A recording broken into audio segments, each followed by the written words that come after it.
Hello everyone and welcome to the live stream. I hope that you are all doing good tonight. I have some updates to the Amber Heard and Johnny Depp case. We have some Star Wars news. We have Ubisoft execs, I believe, they're just executives, making the most bullshit statements I've heard in a while. We have some news to Microsoft about the Xbox One X and xCloud, which single-handedly Microsoft just killed off Google Stadia. So those are the topics for the night.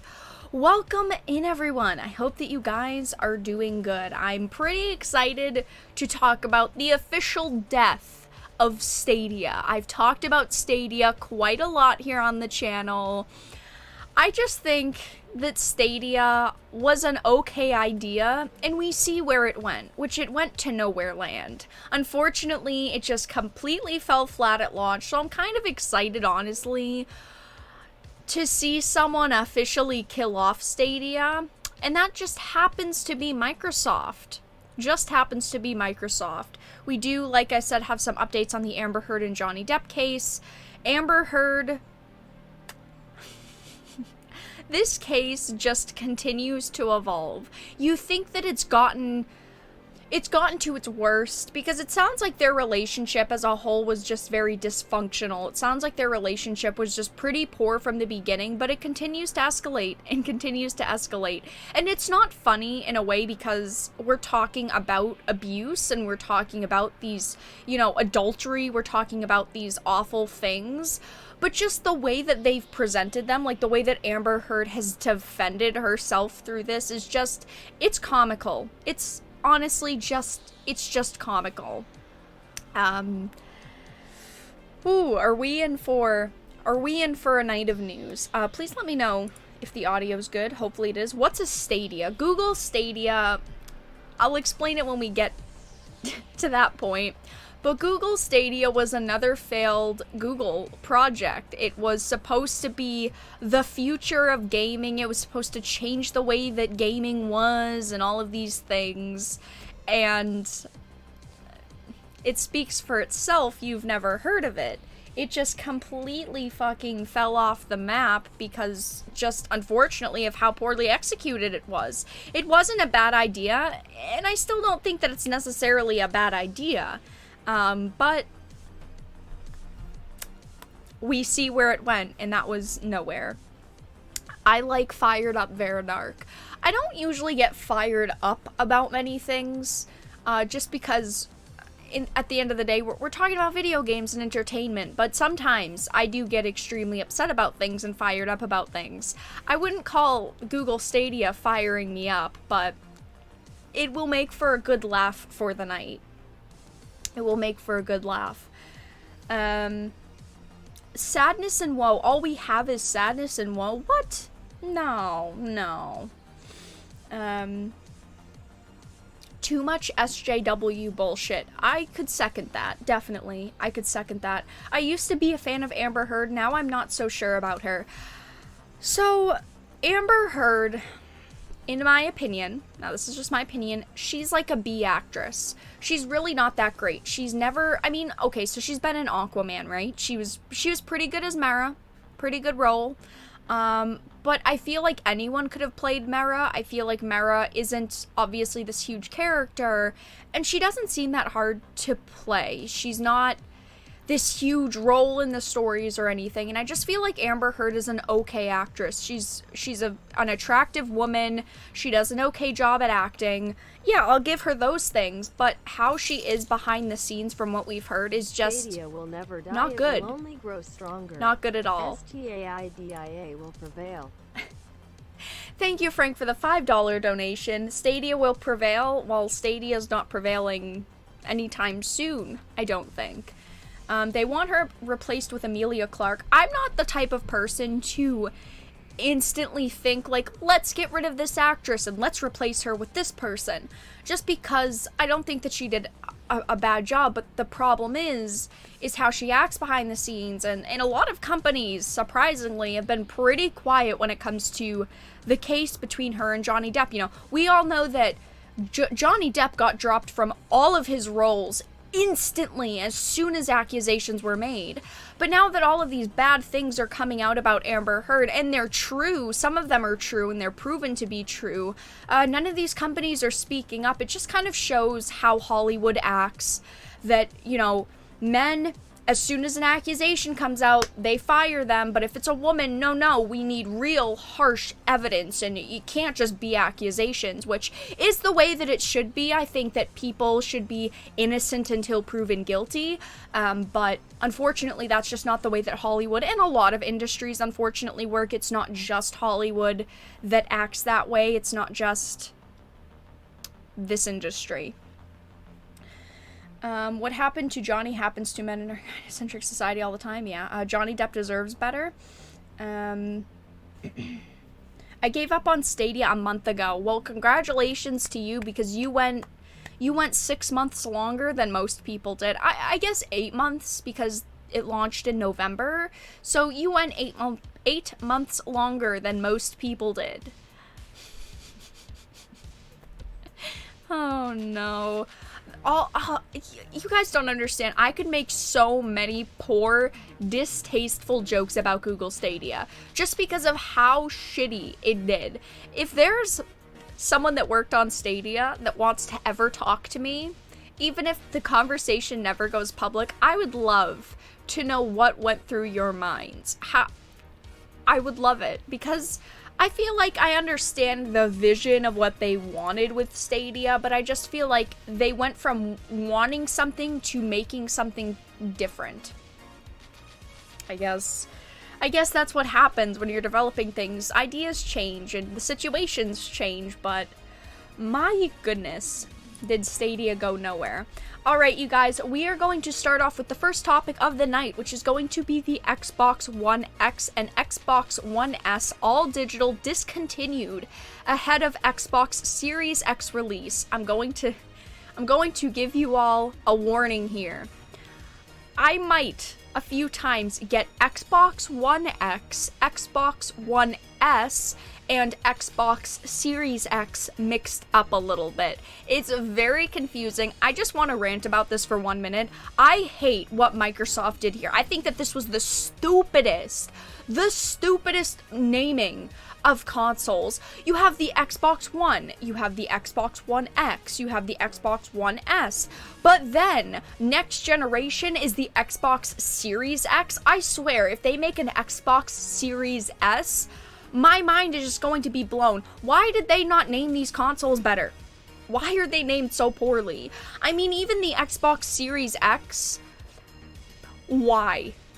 Why not name it, like, Project Scorpio sounded so much cooler. That was the code name for the Xbox, for the Xbox Series X.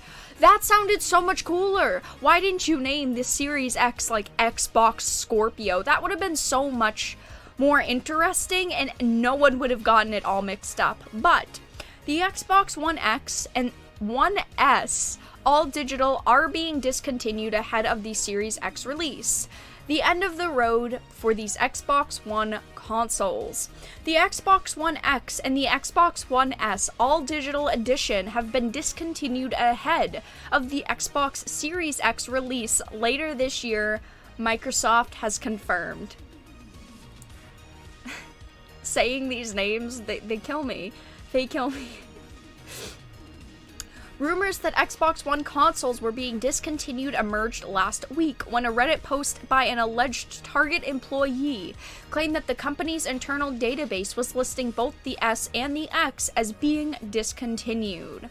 A more recent report by Press Start claims that these sources at both EB Games and JB Hi-Fi told the Australian publication that they aren't expecting any more stock of the Xbox One X, with the console being deleted from their systems and instead offering the S and upcoming Xbox Series X. It also appears that Amazon is showing either a limited stock currently unavailable and in some cases discontinued under one of the many Xbox One X listings, while the Microsoft Store is showing the Xbox One X console listings as sold out.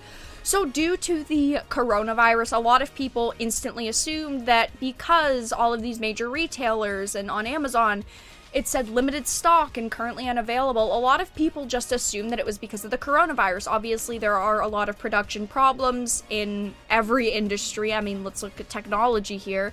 Everything's out of stock. I mean, so much stuff is low or limited quantities. So that's what everyone initially assumed, which isn't a bad assumption.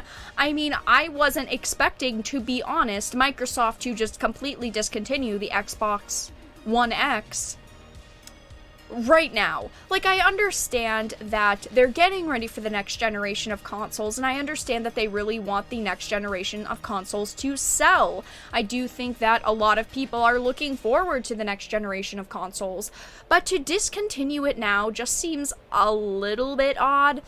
Maybe, you know, prices were raising of things. We ultimately don't know what the case is, but it's just the timing. Timing seems just a little odd. We're still months away from the next release of Xbox Series X's. There are some people that think that this is just a way to kind of, like, create hype. Because, wow, like, the Xbox One X is gone, like, there's no Xboxes on shelves for months, and especially leading up to holiday, you know, these are supposed to be out for the holiday. A lot of people think that it's just like this artificial hype, which does kind of make sense. They're trying to get people to purchase their console, but we still don't know about the games and a lot of details, honestly, about the Series X and the next generation of Xboxes. Now Microsoft has confirmed these reports and put out the following statement. As we ramp up into the future with Xbox Series X, we're taking the natural step of stopping production on the One X and One S all-digital edition, and the Xbox One S will continue to be manufactured and sold globally. As it shows, this is the S. There are two different versions of the S. These are the screenshots of the Xbox One X consoles that are currently available. While initial rumors claim that the Xbox One S was also being discontinued too, a Microsoft spokesperson on Twitter has confirmed that the One S is still very much available, and explained that the discontinued listings were down to change SKU numbers. So they are still selling the One S. Okay. I mean, they're trying to not leave the shelves completely empty. They're trying not to leave people with no options. I feel like this was kind of the bad choice. I suppose I understand why they chose the S, because if you look at a store shelf and you're looking at the S compared to the Series X, there is a pretty big gap in the specs. But if you look at the Xbox One X and the Xbox Series X next to each other, there's not really that gap. So they're trying to make you feel like, oh, well, if you bought this $200 console, yeah, it's pretty good. But if you decided to buy the $500 console, or however much it will be, like, there's that big gap and you feel like you're getting more for your value. A lot of people also think that it's just because of the naming, which again, why would the marketing department ever name these consoles so similarly? But again, if you go into the store and say you want the Xbox One X, thinking that it's the Series X or you want the Xbox X, you might end up with the wrong console. So there's also that too. It's just easier for consumers. I mean, most people that want one of these consoles knows what they want, but there are those people, like parents, that don't know what they're asking for and say, hey, we need the Xbox X, and then they might walk out with the wrong one. I think that that's completely on the marketing department. Why would you ever name these consoles so similarly? But, you know, all of these reasons do make sense. They really do. The Xbox One S is Microsoft's lower-cost console and is capable of 4K output, but does not play games in native 4K, according to our Xbox One S review. They call this an odd move. It could be that Microsoft is discontinuing its older Xbox consoles to encourage players to upgrade to the Xbox Series X, or perhaps needs to set aside some common parts for the next generation of consoles. However, typically companies discontinue their older consoles a couple of years into the new console's life cycle, so we would expect Microsoft to continue production of the One X until around 2022. That apparently won't be happening. That is a very good point to make, is that usually they don't discontinue the consoles before launch. They discontinue them usually right after launch or a year or two into launch, because a lot of games are still going to be made for the Xbox One X. They're not just going to be made for the Xbox Series X.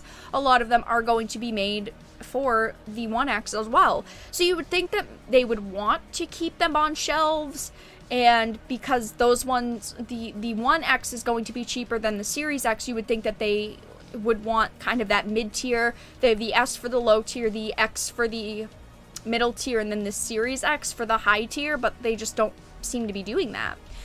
In addition, Microsoft has prided itself on not leaving Xbox One gamers behind when the Series X arrives, with smart delivery and no Xbox Series X exclusives aiming to ensure Xbox One players aren't locked out of the next generation experience, which now feels a bit confusing considering Microsoft is cutting off the Xbox One X from production. This is really confusing. They've said specifically, we're not doing Xbox Series X exclusives at launch. They're going to all be on the previous platform. So why would they discontinue them? They expect people to continue buying games for the previous generation console when you can't even buy them at the store anymore. It does seem a little bit bizarre. Obviously, we don't know what's going on behind the scenes. Coronavirus really messed a lot of things up too, so that could also be part of this production problems. Ultimately, we don't know. But the article finishes off with, we might hear more about Microsoft's decision at its upcoming summer showcase event on July 23rd, but the company has already said on Twitter that we shouldn't expect big hardware news concerning the Series X or the rumored Xbox Series S. I do want to say, for all of you in chat, it's on Thursday, correct? The 23rd, which yes is Thursday, I am going to be live streaming the Xbox event. It's the summer showcase event. It's supposed to be mainly games.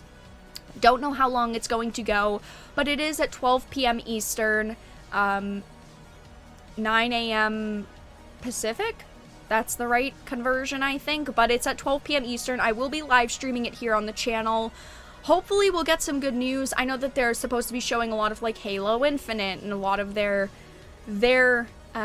first party titles. We don't know what else is going to be shown at the showcase event. We don't know really anything about it. We don't know how long it's going to be either, because they haven't said, but I am going to be live streaming it here on the channel. Hopefully we get some good news though. But yeah, that's all that we really know right now. It's just a little bit odd about the timing. Like I said, you know, they've prided themselves on the fact that they're going to be making games for the Xbox One X. Games are not going to be exclusive for the new generation console at launch. They're going to be on their previous generation of console, yet they're also discontinuing them. So it just seems a little bit odd. Doesn't translate very well. And the marketing team for Microsoft, you need to do better next generation. You really, really need to do better. But that's all that I had to discuss with that topic. The next topic that we will be moving to, though, is another Microsoft topic. And it also has to do with Google Stadia. Why launch a console without a single launch title? What do you mean? Like an exclusive launch title?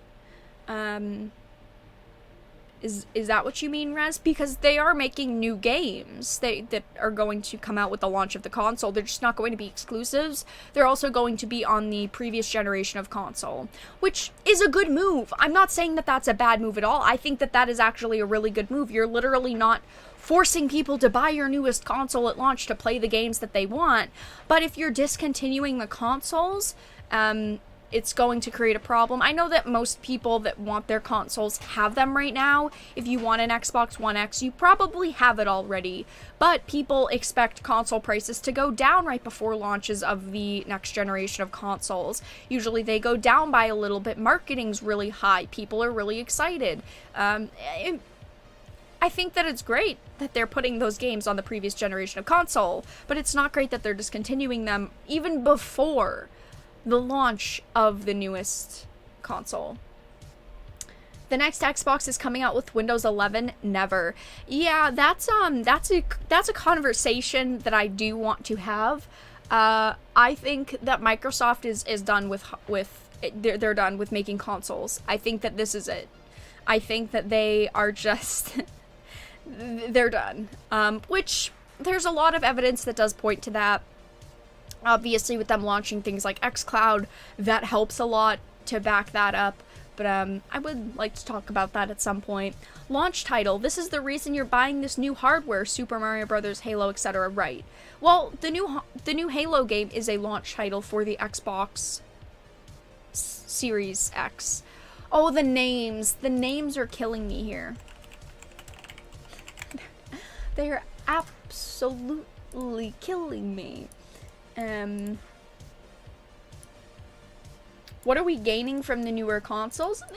The newer consoles do provide something, but if you compare the Xbox Series X to the Xbox One S, there's a big gap in technology. There's a big gap in what they provide. But if you look at the X compared to the Series X, there is a difference, but there's not some giant drastic difference, which may be why they discontinued it.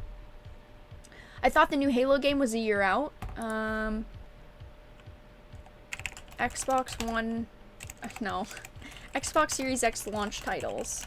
The launch titles are Halo Infinite, Destiny 2 Beyond Light, Rainbow Six Siege, Dirt 5, Assassin's Creed Valhalla, Outriders, Yakuza Like a Dragon, The Ascent.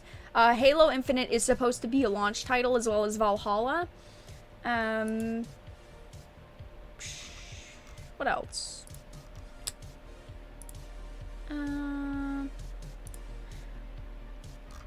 But no, Halo Infinite is a launch title. Far Cry 6 isn't technically, it's supposed to be coming out in February, so that's not technically a launch title, but there is that. Of course, FIFA, Cyberpunk will be kind of a launch title. It's coming out right when the new consoles are coming out, so there is also that. Vera types like the 12th Doctor. The new consoles have better GPUs than current PCs. The new consoles do provide good upgrades. If you have an Xbox One X or if you have a PC, they're good. Don't get me wrong, they're good. It's just we don't know the price. So are they that good? I mean, there's speculation that these might be $600 consoles. That's a big price. If they're $400 consoles, that's a pretty good price. So I guess it depends.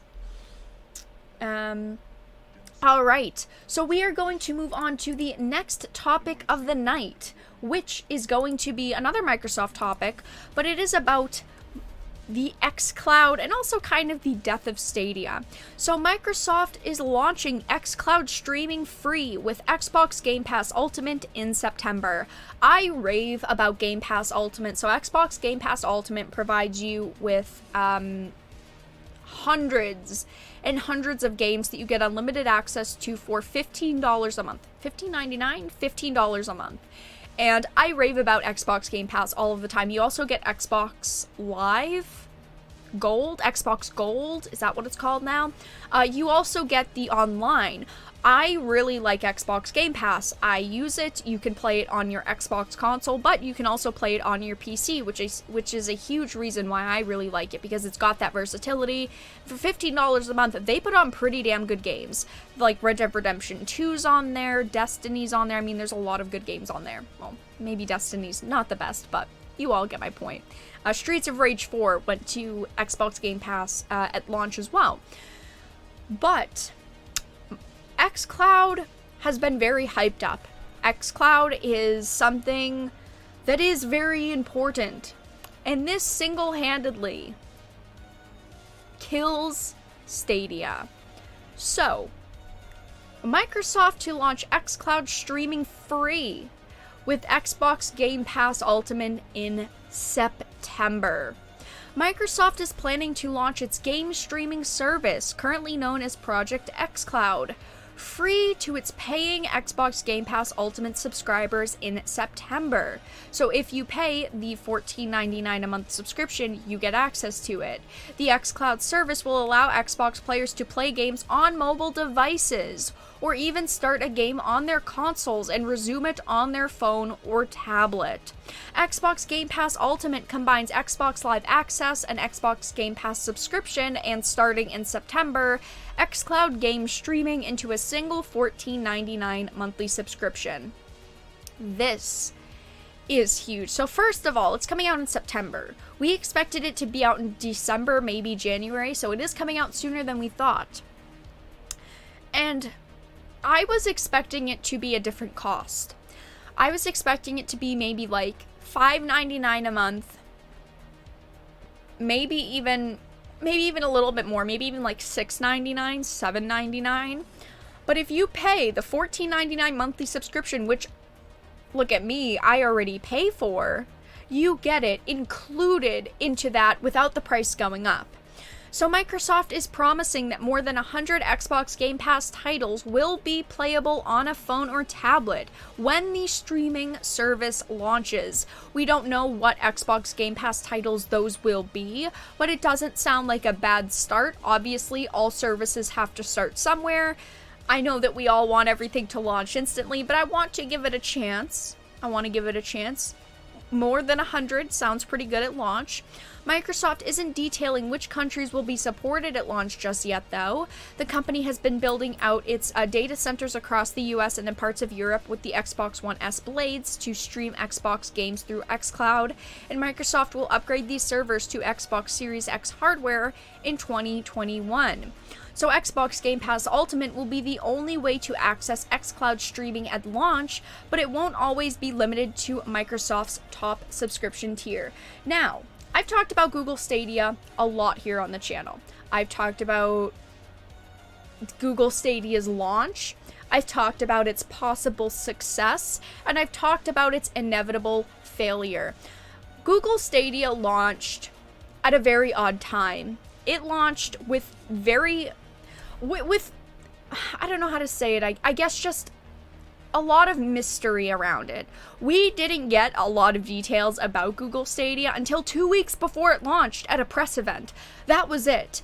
And there was a lot of expectations when it came to Google Stadia. Unfortunately, a lot of those expectations were apparently far too high for Google to uphold. But if you don't know what Google Stadia is a cloud gaming service developed and operated by Google. Obviously, it's Google Stadia. It was advertised to be capable of streaming video games up to 4K, 60 FPS. I mean, there was a lot that they were talking about. I will bring up the description for you all.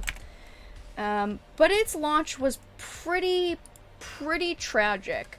Yeah, it's a cloud gaming service advertised to be capable of streaming video games up to 4K, 60 FPS, high dynamic range to players via the company's numerous data centers across the globe. It basically was supposed to be what they called the future of gaming. You were supposed to be able to... How do I explain this properly? Let me bring up the description, because I'm looking for one part of the information. Okay, I have the tiers here. Sorry, you guys. It is a cloud gaming service and does not require additional computer hardware, only requiring the device to have an internet connection and support for Google Chrome. It works to top YouTube's functionality in streaming media to the user, as game streaming is seen as an extension of watching video game live streams, according to Phil Harrison. The name Stadia is the Latin plural for stadium, and They hyped this up. They tried so hard at first, but this is the problem, is that they were promising all of these things, like native 4K, 60 FPS. There was like never supposed to be frame drops. I mean, this was supposed to be a technological masterpiece from what they said. They said that servers were supposed to be able to allow like 100 people on them, and then they slowly dropped it. They dropped it down to 40, and then they dropped it down to like, I believe it's 30 right now. I mean, they really tried with Google Stadia. But a big problem was the price of Stadia. Stadia was priced very, very, very poorly, and the games were really poor too. So they expected you to pay for this monthly subscription to have kind of access.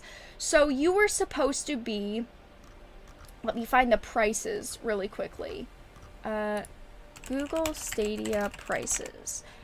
Because they changed the prices several times. They had the free month, or the free trial, which only gave you half of access to things, and then they gave you Stadia Premier. Stadia was supposed to be $9.99 a month. Where is their description here? I can't even find it on their website, honestly. I'm trying here. I'm trying here. Their description is like nowhere.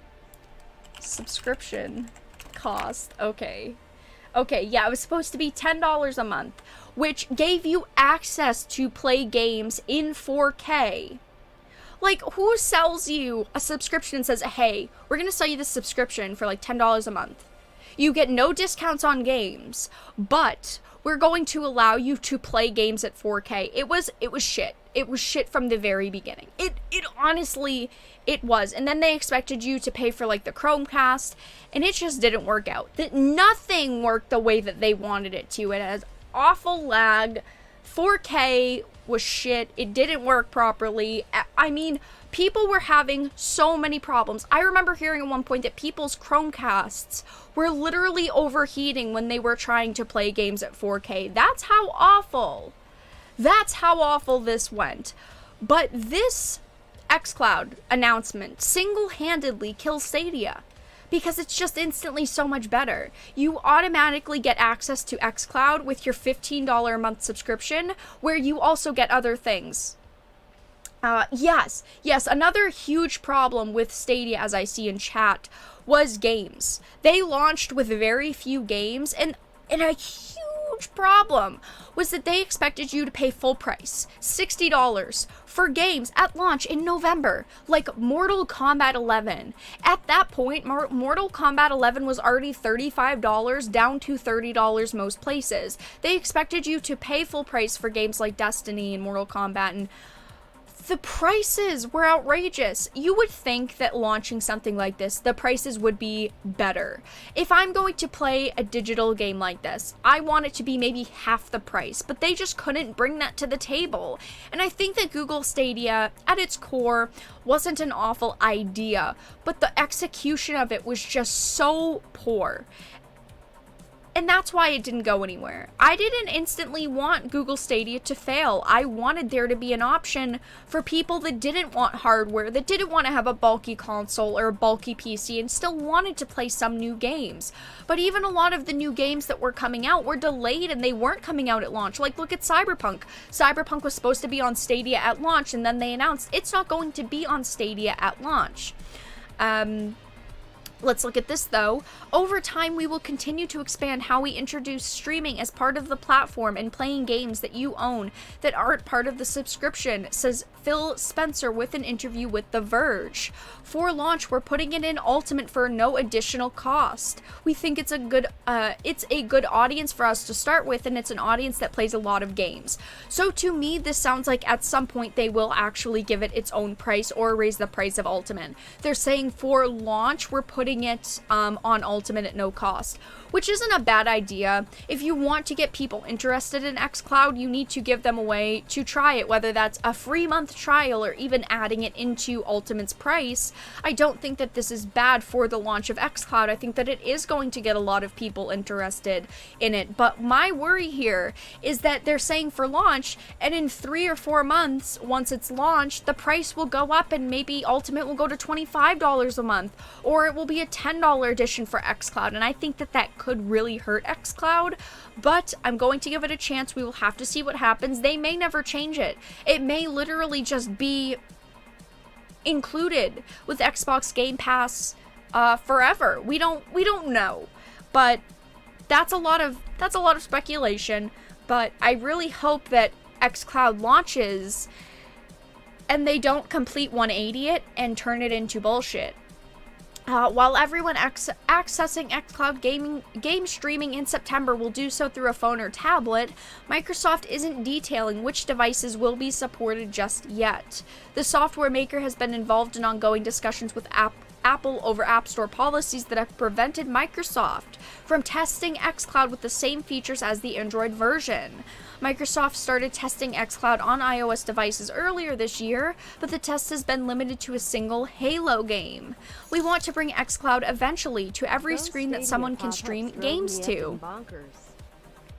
Right now, we're saying just mobile, says Spencer. There will be discussions going on and we're working through things.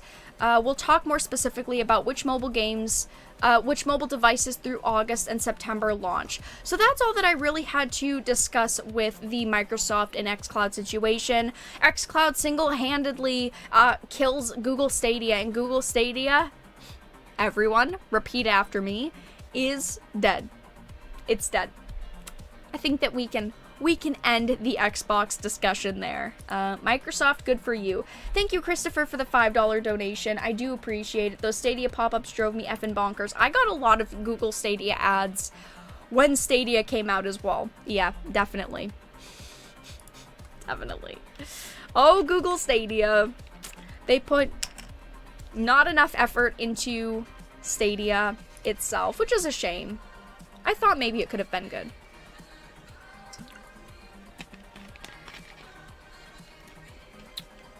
We see how that went, everyone. We see how that went. A moment of silence for Stadia. Yeah, F's in chat for Stadia. All right, we are going to move on to the next topic. So this is brand new. This had only just came out today. Disgraced Ubisoft execs thought female lead characters wouldn't sell in Assassin's Creed. Now, as we've seen from the past couple of Assassin's Creed games, and from the Assassin's Creed games Valhalla, the next game that we're seeing come out, there are two options for genders when it comes to characters. You can play as a male character, or you can play as a female character. Most of the times, the stories don't really change. I personally don't mind when games do this. I think that it's kind of cool to have both of the options. I am someone that would prefer to have just a main protagonist as one specific character and not one or the other, but I think that the way that Ubisoft and Assassin's Creed has done it has been really smart. The stories have been really good. But apparently it's coming out that Ubisoft executives thought that female lead characters wouldn't sell, which is the biggest pile of bullshit I've heard. Ever. A new expose into corporate culture at Ubisoft describes producers holding meetings in strip joints and fighting against female representation.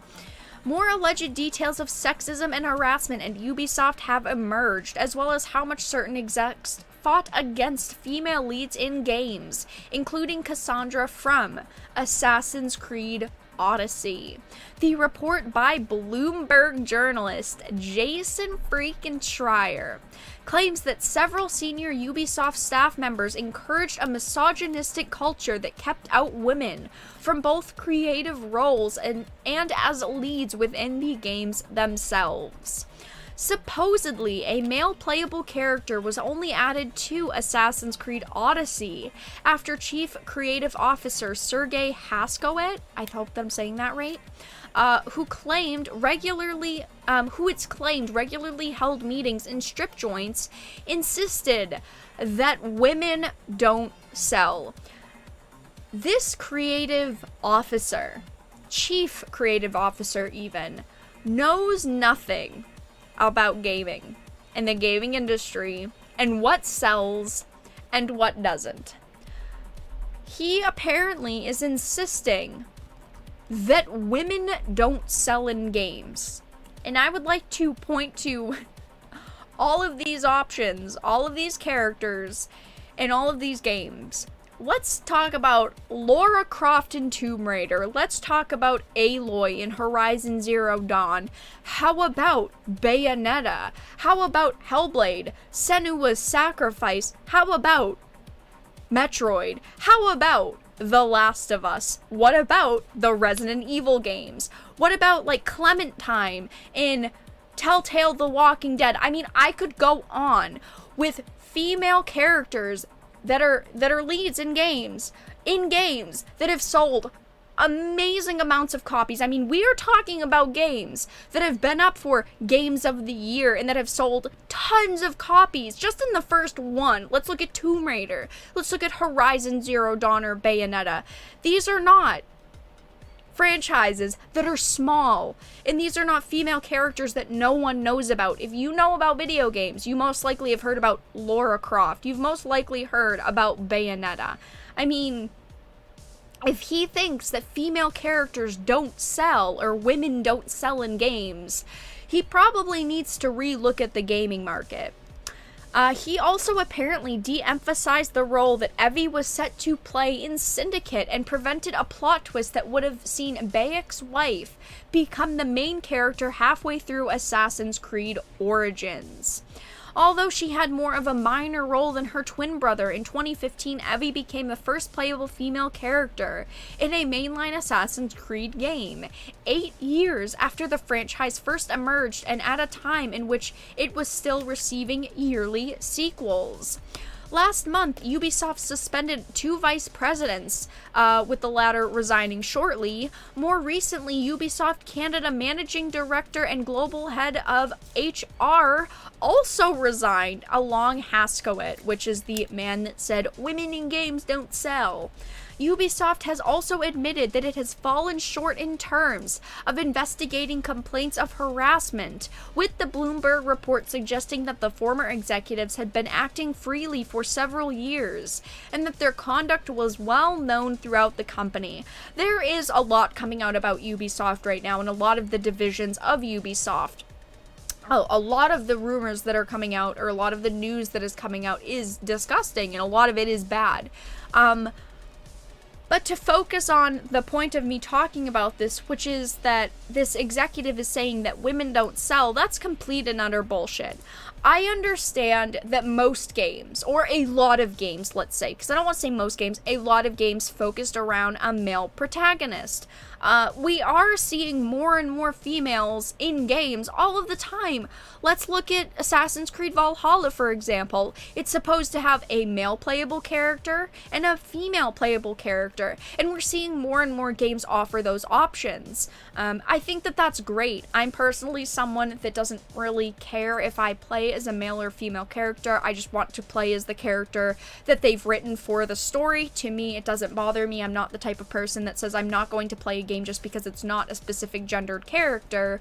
But I think that it's great that more companies are adding different genders into the main stories. I think that it's great that they're adding more female characters. But to say that women don't sell is absolutely ridiculous, because when I listed those games like Tomb Raider and Horizon Zero Dawn and Bayonetta, those games are games that have sold huge numbers of copies and that have female leads that a lot of people know. So that's all that I really had to talk about with that. I just think that this is absolutely ridiculous, and I don't know if this executive really was going off of any information when he apparently said this or during his fights. I would assume that when he was fighting against female leads in games like Assassin's Creed, he had some sort of data to back that up, but obviously we don't know what data that is, and I think that women do sell in video games. Female lead characters 100% sell, and even in Assassin's Creed, I mean, Odyssey did pretty good, and I know that Valhalla is really hyped up right now, and of course that has 2 different main characters that you can play as. So that's all that I really had to discuss with that. This is one bullshit statement, to be honest, just complete bullshit. Yeah, so I mentioned The Last of Us, because obviously The Last of Us Part 1 had Ellie, and it was a huge game. And even though a lot of us here don't like The Last of Us Part 2, it did still sell very well, and you are playing as Ellie and you are playing as Abby, so you're playing a female protagonist no matter which way you slice the cake. And it did sell very well, even though a lot of us didn't like the story. That's perfectly fine. It still sold pretty damn well, and it's going to sell pretty damn well continuing on. Aloy and Ellie, yeah. I mean, you have Aloy, you have Ellie, you have Bayonetta, you have Lara Croft, you have... I mean, you could go on and on with the amazing female characters in games that have sold thousands of copies. Yeah, you have 2B as well. That is another great character. I mean, we could sit here and make a list of all of the female characters that have been in games that have sold huge amounts of copies, and there would be a significant amount of females. Control was pretty good. I didn't play Control. I know that people were very mixed on Control, but right, there is a female lead in that as well, and that sold decent too. Dishonored 2, I mean, there's so many. Tracer, I mean, yeah, you could look at Overwatch and say, I mean, Tracer's a main character. You also have, like, Widowmaker. You have a lot of female characters in the multiplayer game, but I think that this executive, is clueless as to what he's talking about. Clueless. I do agree with you, Christopher. I'm waiting for Control to drop to $20. Yeah, I still haven't played it. I do need to play it, though. Phantasy Star, yeah, I mean, just talking in chat with all of you lovely folk that are here, we've already come up with, like, at least 20 games that have sold extremely well that have female leads. I mean, come on. This executive either doesn't know what he's talking about, or I guess doesn't know what he's talking about. He's gotta not know what he's talking about. Unless he's just some raging misogynist, which they do exist. Guys, don't get my internalized misogyny upset here. Alright, we are going to move on to the next topic, which is a little bit of an update to the Amber Heard and Johnny Depp situation. Now, I have covered the Amber Heard and Johnny Depp situation pretty in depth. I did recently go through the whole timeline of their tumultuous relationship and marriage, and I've also been covering pretty heavily the trial between Johnny Depp and the Sun, and Amber Heard being part of that too. Just because they are actors in franchises that I love. I love Pirates of the Caribbean. Johnny Depp will always be Captain Jack Sparrow, and Amber Heard was Mera. She did an okay job as the character. So the DCEU as well. I do care about the DCEU. So we have 2 different articles to read through. The first one is from Time. Amber Heard denies fabricating domestic abuse allegations against Johnny Depp during liable trial. Amber Heard spent most of her second day of evidence in Johnny Depp's liable case against a British tabloid dismissing accusations that she fabricated allegations of domestic violence against her ex-husband. Taking to the witness box Tuesday at the High Court in London, the actress faced a brigade of questions over alleged incidents that are central to the Sun's labeling of Depp in an April 2018 article as a wife beater. Depp, 57, is suing the Sun's publisher, News Group Newspapers, and the paper's executive editor, Dan Wotton, over the article. The Hollywood star strongly denies abusing Heard and was at the court to hear his ex-wife. His lawyer sought to show inconsistencies in Heard's allegations, accusing her of weaving a web of lies.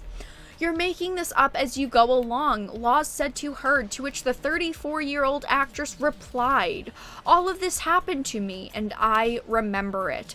This is very important because there's been a lot of different statements from Amber Heard. She has said one thing and then changed her story to another. She hasn't stayed very consistent in what she's been saying. Her story just continuously changes, and that's obviously what Johnny Depp's lawyer here is pointing out. Laws made much of a series of video clips from an elevator at the couple's LA apartment building that she claimed showed no evidence of any injuries on Heard's face after an incident on May 21st, 2016, which ended up with police arriving on the scene. Laws also wondered why others in the building did not notice the injuries in the days after. The actress has alleged that Depp threw a phone at her like he was a baseball pitcher, hitting her on the right cheek and eye. Heard says she wears makeup when leaving home that could have camouflaged any injury. "Of course I had an injury," she said. Laws also questioned Heard about text messages she sent Depp in the days after the alleged incident, and about why she hadn't filed a restraining order immediately. You would think that that would be the smart thing to do. If you feel like your life is in danger, or you feel like someone is going to hurt you, or you've been hurt by someone, you get the fuck away from them. Any person with any logic in their brain would leave the situation and do things like file for a divorce, start looking into that, file a restraining order immediately, all of those things. She said, "I thought that it could stay under wraps for a few days, and those few days were a precious few days in the hardest time of my life, and presumably difficult for Johnny as well, and I would have done anything for those few days of privacy," Heard said. She also denied she had an illicit relationship with anyone during her time with Depp, specifically with Elon Musk or James Franco. "Not that that mattered much," Heard said. Of course that matters. She's literally saying, if I screwed someone else during my marriage, that doesn't matter much. Girl, that is adultery. Do you not know what that word means? Of course it matters that much. You're literally divorcing Johnny Depp.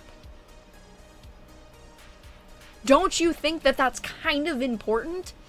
Laws reads out text messages on May 22nd in which Heard allegedly tells Musk she's going to obtain a restraining order against Depp, and the billionaire offers to arrange 24/7 security.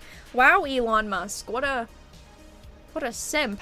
Musk allegedly says the offer would stand even if you never wanted to see me again. "Anyway, sorry for being an idiot. The radio silence hurts a lot. It only matters because I really like you." Wow, he kind of sounds like a schoolboy with his first crush.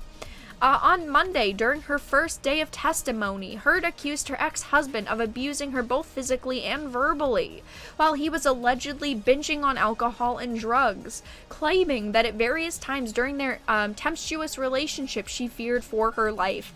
If I ever feared for my life, I would get the hell out of that situation, and I'm sure most of you in chat would too. If you feared for your life from someone, you wouldn't stick by them. You wouldn't stand behind them. You wouldn't go back to that situation. You would leave the situation. It's not that difficult to do. Especially when you're this huge high-profile actress. In the first 9 days of testimony at High Court, the judge heard from Depp and several current or former employees who backed his versions of events. In his testimony, Depp said that he was the one being abused by Heard, and that she had a history of being violent against him. Via audio recordings of the couple discussing various incidents played in court, Depp's lawyer sought to show that Heard admitted she had been violent against Depp. Heard said any contact was purely self-defense. And this is where I want to get into the second article, which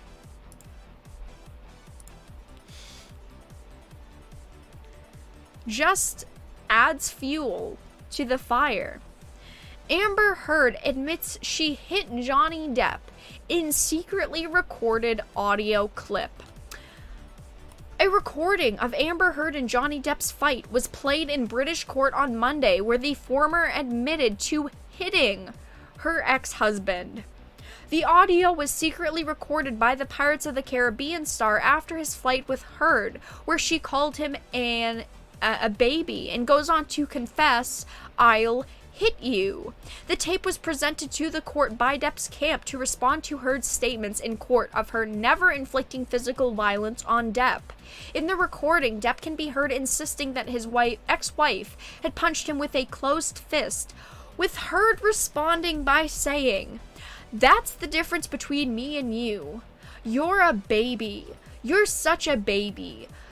Grow up, Johnny." Okay. So she, this whole time, has been saying that he abused her. She has claimed that he has physically hit her. Yet she is admitting, right here, to hitting him. She says, "I'm sorry that I didn't hit you across the face in a proper slap, but I was hitting you. It was not punching you. I did not fucking deck you. I fucking was hitting you. You're not punched." So she's... How much of a hypocrite can you be?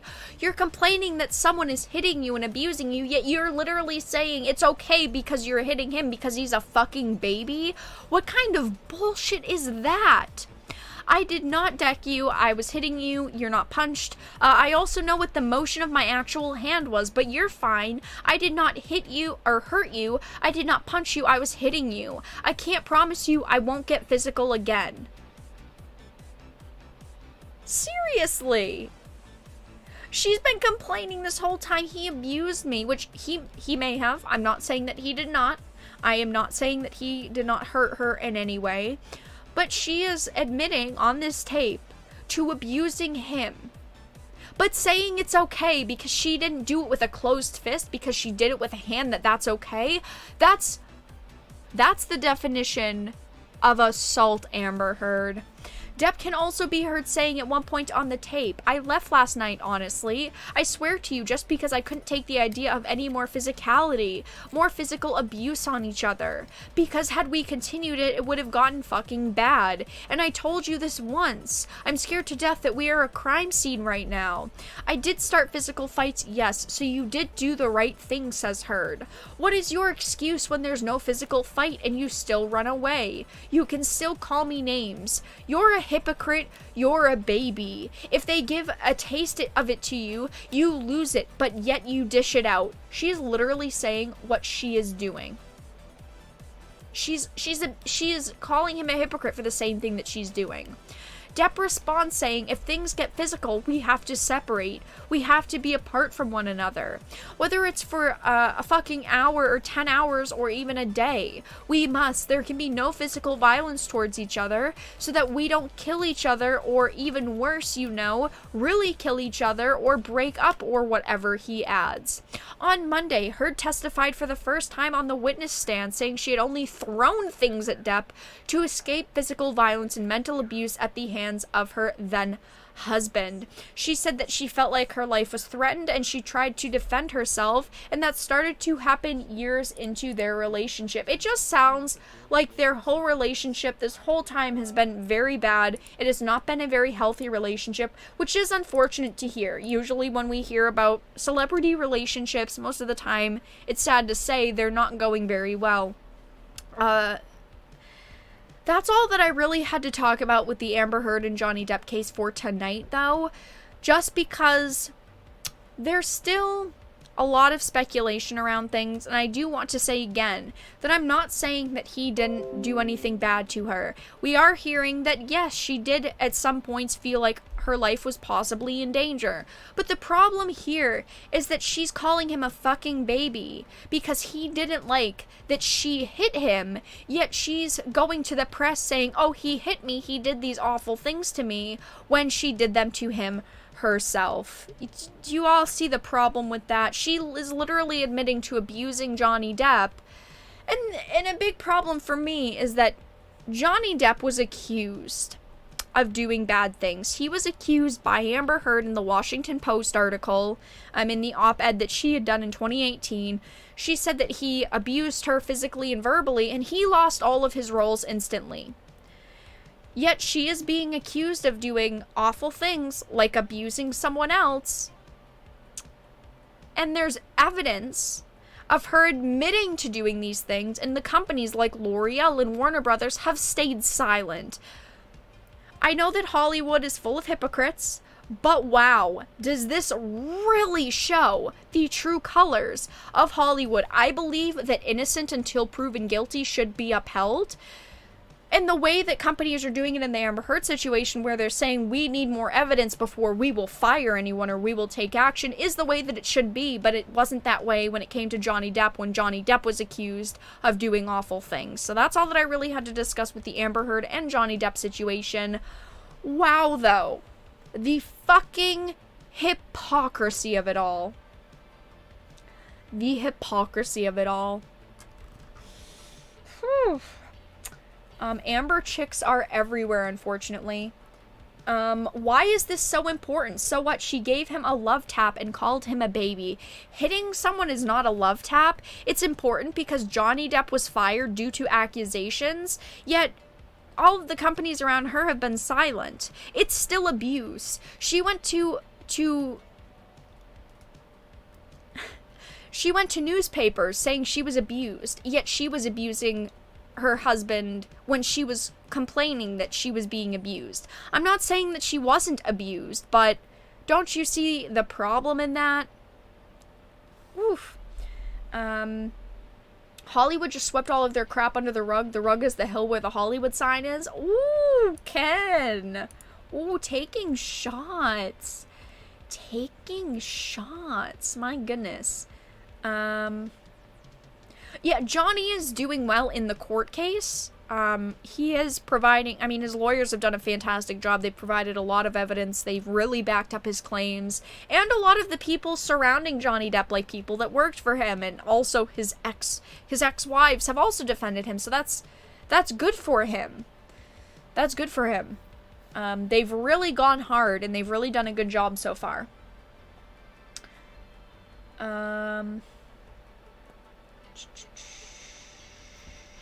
Spoilers? Spoiler front. Oh, Double Masters. Double Masters, guys. Double Masters. Magic the Gathering. When money is involved, everyone is a hypocrite. That's okay. Fair enough.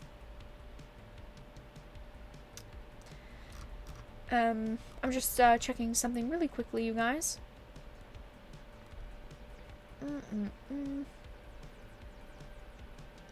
Amber Heard should have went with that defense. What defense?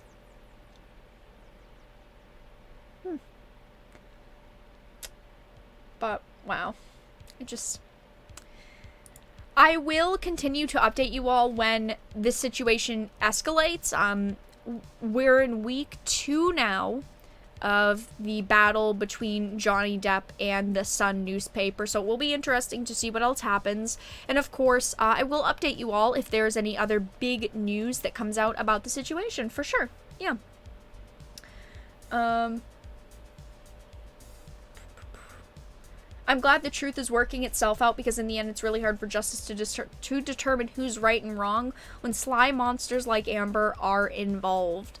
Very good statement. It is good to see the truth finally play out. It is good to finally get some of the truth. Definitely. Amber got stuck in the turd defense. Oh no, the Amber turd jokes they're too strong, guys. Too strong. Alright, we are going to move on to the final topic of the night. I've covered Star Wars a lot. I am a huge fan of Star Wars. I love Star Wars. I do not love the sequel trilogy. I thought that the Star Wars sequel trilogy was pretty bad. I thought that it just was lacking good actors and actresses. Most of them were pretty bad. I thought the storytelling in the writing was trash. I thought the cinematics of it were pretty good, but overall, as a lifelong fan of Star Wars, I was not extremely impressed with what the sequel trilogy brought to the table. A lot of the storytelling just felt very mucky. A lot of the characters felt very underdeveloped. But John Boyega, who plays Finn, says that he's moved on from his Star Wars character. Now, this isn't really that surprising. Most actors eventually move on from their characters. It's not that big of a deal. But he was playing what was supposed to be a very iconic character. The first movie really hyped up Finn. Really big. I thought, honestly, that he was going to be a huge part of the movies. He ended up falling back into like that sidekick role, but I thought that he was supposed to be a very iconic character. I mean, you are in Star Wars. You are the main protagonist's sidekick. You would think that that would be extremely memorable and a meaningful experience. But nope. He is literally saying he's given up. And he just doesn't care anymore. British actor John Boyega, who played the character of Finn in 3 recent Star Wars films, appears to have left the role behind him. Boyega revealed that he has moved on from the character in response to a user comment on one of his recent Instagram posts showing the actor back on set. The user wrote, "Force Finn in action with green lightsabers dressed in black is all I want for the next Star Wars film." Boyega replied, "LOL, no thank you, I've moved on." Darn. Oh no, I accidentally clicked it. No. Another user wrote, "Really just got those Disney bucks and dipped." To which Boyega responded, "Nope, not into playing one role for too long. I have more to offer than that. That's all." Another fan wrote, "You know they're bad movies when even you don't want to go back to them. Excited to see you in future projects though." And Boyega did not respond to this nor any other fan messages as debate raged on about the quality of the films in the franchise and whether Mark Hamill and Harrison Ford were typecast following their roles in Star Wars. However, when a user questioned whether Boyega would ever return as Moses, his breakout role in Joe Cornish's 2011 Attack the Block, he replied, "I haven't played the character in over a decade. I'd love to revisit him. Now he is a badass." So he is talking really good about this previous character he played 10 years ago almost. He's saying, this character was really great. I really like this character. Yet when he's questioned about his role in Star Wars, he's silent. He's like, nope, never coming back to that character, which is just such a bad sign. Such a bad sign. This is not the first time that he has expressed his desire to move on from the Star Wars franchise, though. In April, a user had described Rise of Skywalker as embarrassing, and Boyega responded, "Embarrassing? You wish." Very fulfilling, some disappointments, but yet not that of a big deal. Everyone has moved on, and I really feel like that's the problem with the newest Star Wars trilogy. Everyone has moved on. There's not that memorable moment that everyone has. If you think of the original trilogy, you think of amazing moments. When you think of the what is it called? I can't even remember. You have the first trilogy, the original trilogy, the second trilogy, and then the third trilogy. I don't even know what to call them anymore. You have the great trilogy, the semi-okay trilogy, and then the shit trilogy, basically. You have memorable moments of, like, Luke, I am your father. You have those memorable moments. You have the moments of, like, Han and Leia, falling in love. You have all of these memorable moments. And for the sequel trilogy, the shit trilogy, you don't have any memorable moments. And that's why I feel everyone has moved on. The prequel trilogy, right? You have the original, the prequel, the sequel. Anyway, the point is that the two previous trilogies have such amazing moments that you will never forget.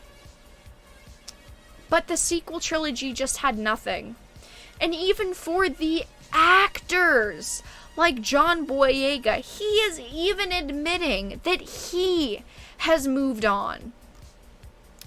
The article finishes off with that he is doing a couple of more shows now, but I'm not very surprised, because he had a lot of problems with Disney. I mean, I had talked about it in a video previously about Disney and their hypocrisy with the whole China situation, them lessening his role due to the Chinese market. His character got fucked over. His character was going in such a good direction, and then they did a complete 180 with Finn, and he turned into just this boring, weird sidekick character. It all started off good, but unfortunately it really ended off on a bad note. But the point that I wanted to make is that he was supposed to be playing what was supposed to be a very iconic character. Finn was supposed to be this big character. He's the main protagonist's sidekick, and unfortunately even he has given up on his character, and that's really sad to hear. When you hear about an actor being in such a high-profile franchise, you want them to love their character because you want to love their character. But if he doesn't even have hope in that character or that franchise, then maybe as a consumer we shouldn't either. But that's all that I had to discuss in tonight's live stream. We talked about Star Wars, we talked about Amber Heard and Johnny Depp, we discussed Microsoft, the Xbox One X, the Series X, and Google Stadia and xCloud, and we also discussed Ubisoft. I will go to the Q&A portion of the live stream though. If you have any questions or topics you want me to discuss, please feel free to put them into chat now. But that's all that I had to discuss with these topics. Finn is an iconic character. He is that character with so much potential that got screwed over. He's not an iconic character, though, because he got screwed over. He could have been an iconic character, but they fucked him over, and they ruined his character, unfortunately. I'm not a big prequel fan, but Revenge of the Sith was pretty good in my opinion. I actually liked the prequel trilogy. I know that that's a pretty not popular opinion, but I actually didn't hate it. The sequel trilogy was the worst trilogy. I think that we can all agree on that. So much potential wasted. Yeah, definitely. A lot of potential wasted. He's a pretty good actor. I didn't mind him, and I've seen some of the other things that he's been in, and he wasn't bad. It's just a lot of wasted potential. Do you know that guy?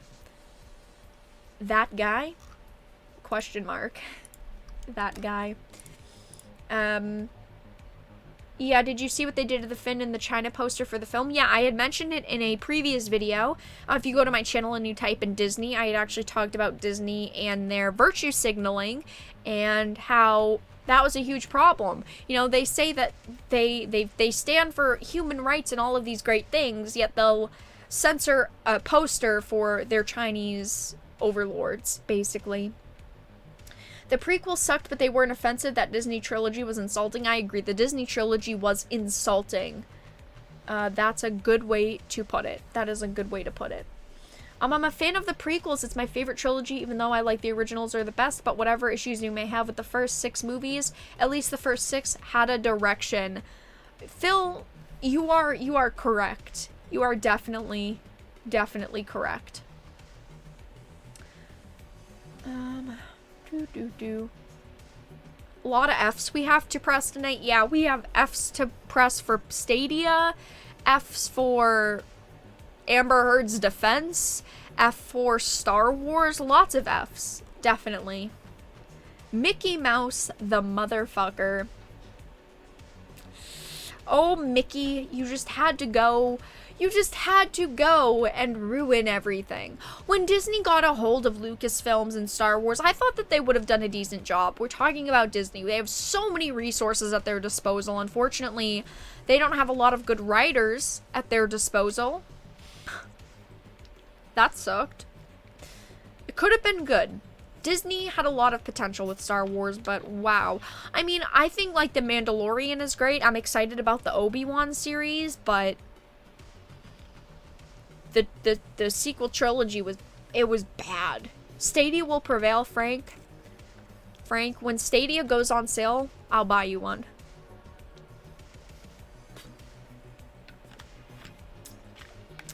If it doesn't die before it goes on sale. Disney is a good company. I'm loyal to Disney. I will defend Disney. Good for you, John. You know what, guys? When I talk about situations like this, I just want to say, if you love a company and I hate a company, that's perfectly fine. I'm not trying to change anyone's opinions. I'm just trying to inform everyone of how companies act. If you really like Disney, good for you. If you really like Google Stadia, good for you. Alright, you guys, I am going to end the live stream here, though. Thank you all so much for stopping by tonight. I do very much so appreciate it. If you are not already part of the Discord, please make sure to join it. We are very active there. If you are not already a Dark Titan, please consider becoming a Dark Titan via Patreon. For just $1 a month, it does really help support the channel, as I do not currently monetize any of my videos. I do want to let you all know, though, Thursday, the 23rd at 12 p.m. Eastern, middle of the day, I am going to be live streaming the Xbox event. There is an Xbox Summer Showcase event showing off some of the next generation of games. I will be live streaming that here on the channel. And, yeah, that is the plan. Obviously, we don't know what it's going to give us for information, but it is supposed to show us some of the games like Halo Infinite and I believe Valhalla. So I suppose we will have to see what happens with that. The day after tomorrow. That's a great way to put it. The day after tomorrow. But please make sure to join the Discord. Please make sure to consider becoming a Dark Titan via Patreon. Check out the links in the description so you can follow me on social media on platforms like Twitter. But thank you all so much for stopping by and have a fantastic night, everyone.